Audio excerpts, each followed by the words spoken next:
The Wealth of Nations by Adam Smith. Narrated by Gildart Jackson. This unabridged audiobook was produced in the year 2010 by Tantor Media Incorporated, which holds the copyright thereto. Introduction and Plan of the Work. The annual labor of every nation is the fund which originally supplies it with all the necessaries and conveniences of life which it annually consumes, and which consist always either in the immediate produce of that labor, or in what is purchased with that produce from other nations. According, therefore, as this produce, or what is purchased with it, bears a greater or smaller proportion to the number of those who are to consume it, the nation will be better or worse supplied with all the necessaries and conveniences for which it has occasion. But this proportion must in every nation be regulated by two different circumstances. First, by the skill, dexterity, and judgment with which its labor is generally applied, and secondly, by the proportion between the number of those who are employed in useful labor and that of those who are not so employed.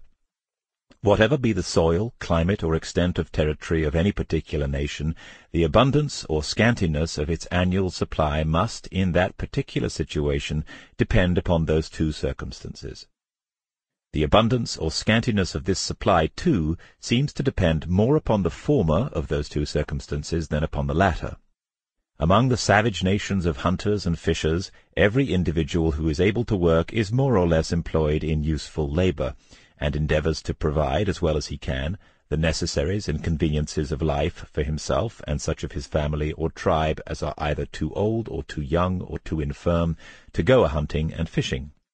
Such nations, however, are so miserably poor that from mere want they are frequently reduced, or at least think themselves reduced, to the necessity sometimes of directly destroying and sometimes of abandoning their infants, their old people, and those afflicted with lingering diseases, to perish with hunger or to be devoured by wild beasts.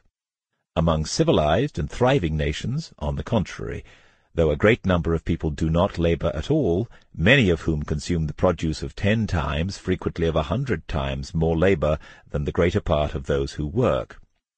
Yet the produce of the whole labor of the society is so great that all are often abundantly supplied.